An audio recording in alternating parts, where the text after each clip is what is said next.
కోర్టుకెళ్ళి నేను చెప్పిన దానికి మీకు ఎక్స్పెక్టేషన్ మ్యాచ్ అవ్వలేదు అనిపిస్తే నా హిట్ 3 ఎవరు చూడొద్దు, ఓకేనా? ఏమిటండి మీరు మాట్లాడేది? హాయ్ మామ, నిన్న నుంచి సోషల్ మీడియాలో ఈ వీడియో వైరల్ అవుతుంది. మ్యాటర్ ఏంటంటే కోర్ట్ స్టేట్ వర్సెస్ నోబడి అనే సినిమాని నాని ప్రొడ్యూస్ చేస్తున్నాడు. Acted by Priyadarshi, Roshan, Sridevi. Negative క్యారెక్టర్లో శివాజీ, హర్షవర్ధన్, సాయి ప్రకాష్ గారు ఉన్నారు. నాని అన్న స్పీచ్కి షాక్ అయ్యి ట్రైలర్ ఎలా ఉందో చూశారు. అది ఎలా ఉందో తెలుసుకోబోయే ముందు ఈ వీడియోని ఎవరైనా లైక్ చేయకపోతే వెంటనే లైక్ చేయండి. ఇక స్టోరీ విషయానికి వస్తే సింపుల్గా అర్థమైపోతుంది. రోషన్ అండ్ శ్రీదేవి లవ్ చేసుకుంటారు. నిజమా? అరే ఇంత ఇంటెలిజెన్స్ ఎలా డెవలప్ చేశారా?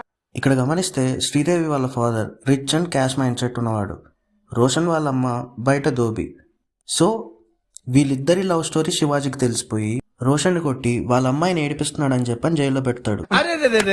పెద్ద సమస్య వచ్చి పడిందే, ఇప్పుడు ఏం చేద్దాం? ఇక్కడ మన హీరో అయిన ప్రియదర్శి లాయర్ కాబట్టి వాళ్ళని బయటికి తీసుకురావడానికి ట్రై చేస్తాడు. కానీ విలన్ సైడ్ ఉన్న లాయర్ హర్షవర్ధన్ ఎలాగైనా రోషన్ని జైల్లో పెట్టించడానికి మినిమం 3 years అయినా బయటికి రాకుండా ఉండేలా సెక్షన్స్ పెడతాడు. అవేంటంటే 354D women stalking, 366 sexual assault, ఇలాంటి కేసెస్ పెట్టుంటాడు.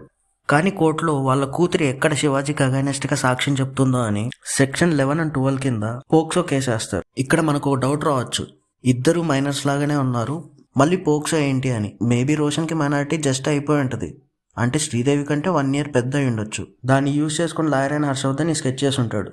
ఈ సిచ్యువేషన్ లో మన హీరో అయిన ప్రియదర్శి రోషన్ ని బయటికి ఎలా తీసుకొస్తాడనేదే remaining part of the film. Actual గా నాని అన్న ప్రీ రిలీజ్ ఈవెంట్ లో అంత కాన్ఫిడెంట్ గా చెప్పినప్పుడే అర్థం చేసుకోవాల్సింది. చాలా సేపు సస్పెన్స్ తర్వాత నాకు కూడా అర్థమైంది. బట్ ఎనీవే, ఎప్పుడు క్వాలిటీ కంటెంట్ అందించడంలో నాని అన్న ఎప్పుడు ముందుంటాడనే చెప్పాలి. స్టోరీ ఈస్ యూనిక్ అండ్ ఇలాంటి మూవీస్ తీసినప్పుడే మనకు మన రైట్స్ అండ్ సెక్షన్స్ మీద ఒక ఐడియా ఉంటుంది. సో బేసిక్గా ఈ ట్రైలర్ చూశాక ఒకరి దగ్గర డబ్బు ఉండి వాళ్ళకి ఎవరి మీద కోపం ఉంటే వాళ్ళపైన తప్పుడు కేసులు వేసి కోట్ల చుట్టూ ఎలా తిప్పించుకుంటారనేది ఈ సినిమాలో మనం చూస్తాం. ఈ ట్రైలర్ చూస్తుంటే నాకు కొంచెం జైబీ మూవీ గుర్తొచ్చింది. రెండూ ఒకటేనని నేను చెప్పను, కానీ కొంచెం రిలేటెడ్ కాన్సెప్ట్ లాగా ఉంది.